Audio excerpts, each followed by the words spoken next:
سانپ کو پکڑ کر ایک ہانڈی میں بند کر دیا، پھر انگنائی میں گڑھا کھود کر ہانڈی کو اس میں گاڑ دیا اور تخت پر جا بیٹھا۔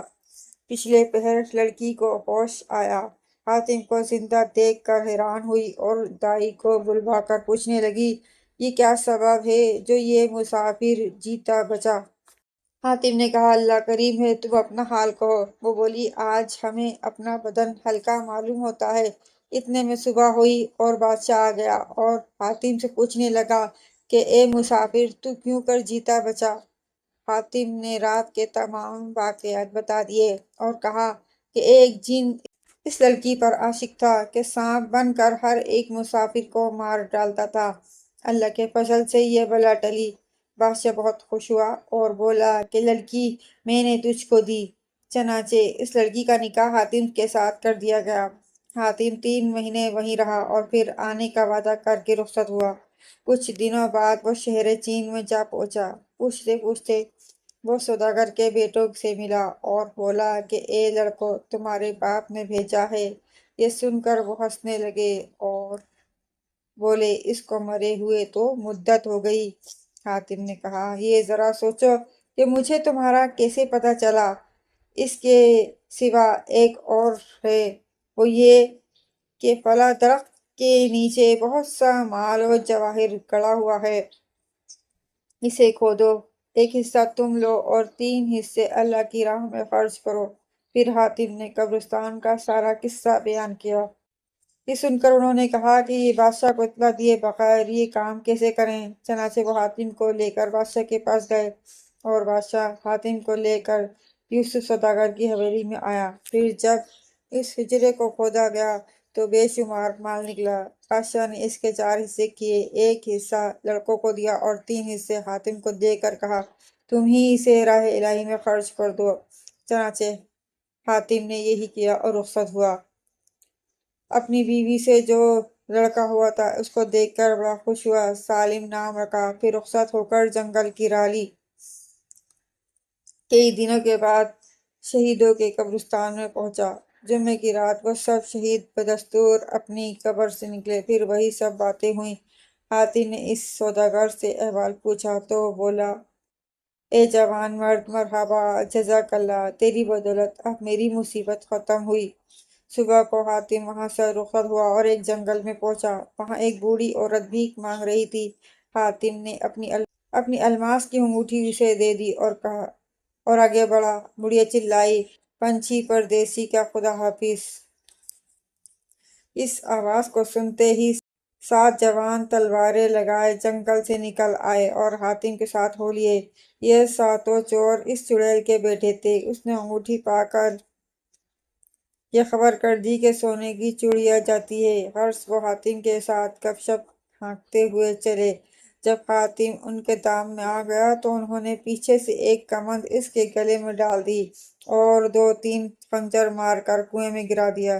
جو مال تھا وہ لے لیا، مگر وہ مہرہ حاتم کی پگڑی میں بندھا رہا۔